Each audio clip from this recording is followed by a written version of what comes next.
Alright, hey everybody. Welcome back to another tutorial video on this, oh goodness me, on this dismal rainy day. Oh my goodness. But today, we're going to be doing something a little bit happier than this. Alright, let me just, get rid of this rain and we'll get right into it. Right, so, now that we've gotten that taken out of the way, let's look in front of me. And yeah, the happy thing that we're going to be doing today is a sugarcane farm, of course, as the title of this video suggests. It is a super simple, easy to build sugarcane farm that will just passively farm sugarcane for you in the background while you just putter around your base or whatever. It's very simple to understand, and it doesn't require much. Well, it does require a little bit, but, it's not that bad. So, these are the ingredients that you're going to need. This is not, like, you don't need one sugarcane. These ingredients can vary in terms of numbers. But yeah, let's get all this stuff out, and we'll begin. Alright, so right before we begin, let me just explain to you how this is going to work. So here we have our row of sugarcane. And then up another row is our pistons that are going to destroy the sugarcane when it grows. As you can see, it's already done that a little bit. And up on the top, there's a row of observers that are going to detect when this sugarcane grows to the top, and it's going to send a redstone signal right out the back here. And due to the nature of redstone, it's going to activate all of these. So it's going to activate every single one of these pistons, which is great because it doesn't need to grow 3 high. It doesn't have to be 3 high for it to be harvested. Say this one right here. Ah, frick, I broke it. Not to worry. Say this one right here were only 2 tall, and this one right here grew to be 3 tall. They would all activate, and this would all be pushed. And the collection method... Ah, darn. I was hoping to demonstrate it, but it just despawned. That's okay. So our collection method is right here. It's a hopper in a minecart that is going to be running around. And right here, as you can see, we've got a little lever there. And that's going to go. And due to the nature of hopper minecarts, it will pick up anything that is on this block. So if I just... Here, let me just do this. And it does that. As you can see, those items have been collected by the hopper minecart. And because there's a hopper here, it gets deposited slowly into this chest here. And so it's very easy to maintain your storage system here. Alright, so let's get building. Okay, so now we're going to start building it. In terms of where it is, it really doesn't matter. You just need a little bit of flat open space. And so what we're going to do first, as you can see here, is we're going to place down a number of building blocks. Now, however long you want it to be is up to you. I just did it this length because it just seemed convenient to me. And just note that if you do it more than 15 long, it will only activate because redstone can only go for 15 pulses. Oh darn, and it's raining again. Alright, let me just fix that real quick. Alright, now that we've got that sorted out. So the first thing you're going to want to do is you're going to place a row of blocks just like this. And you can use any block. I just like polished andesite. And it can be however many length you want.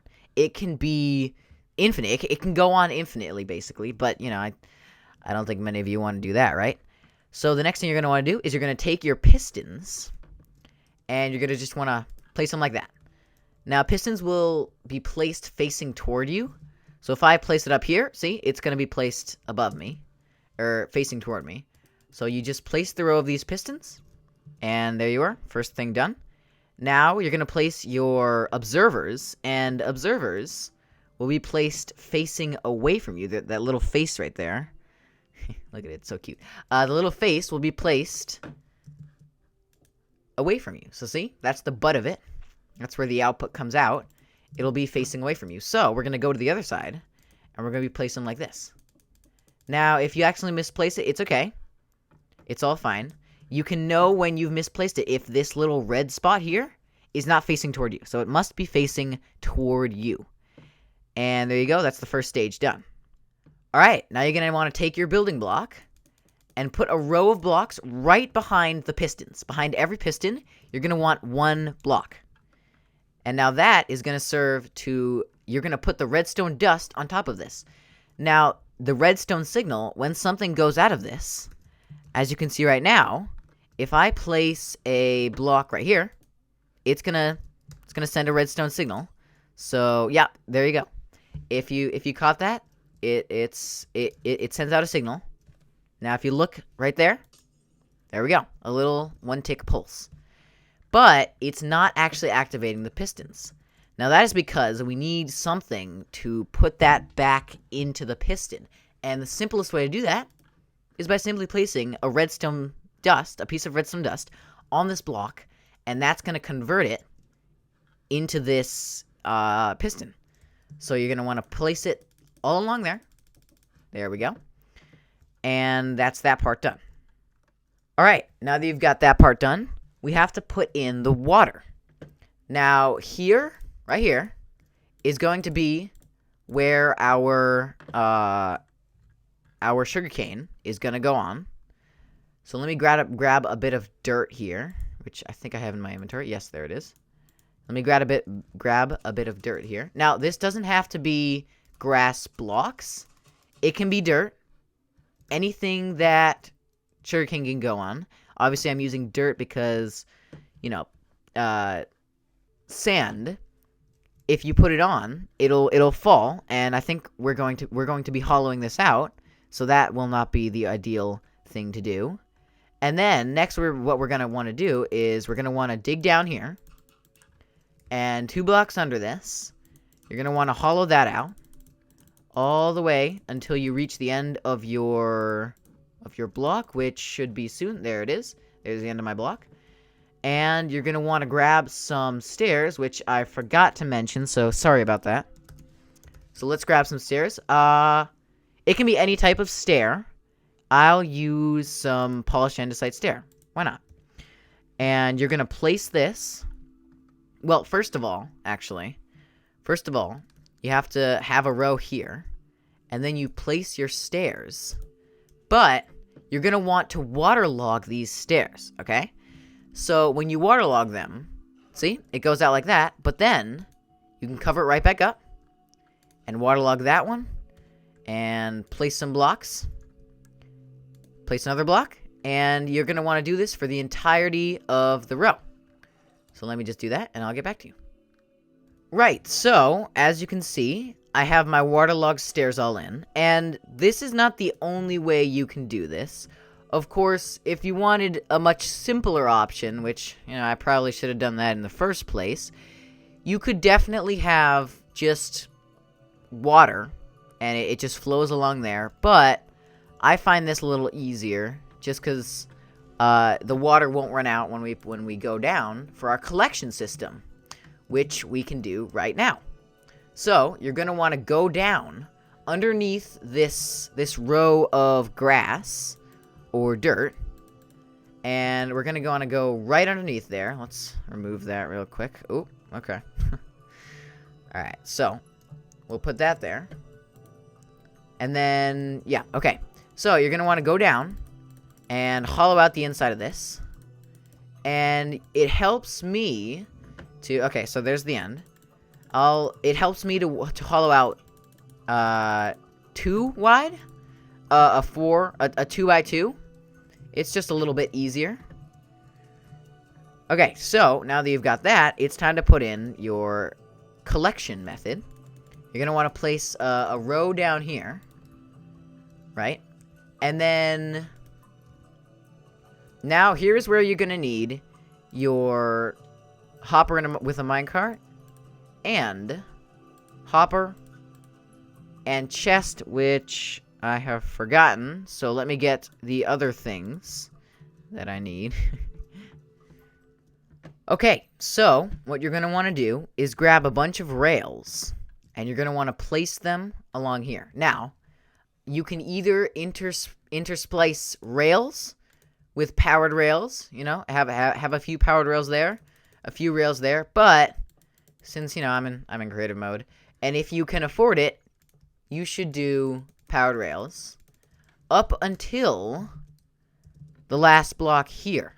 So for the last block, you're going to want a powered rail there and a normal rail there to separate it.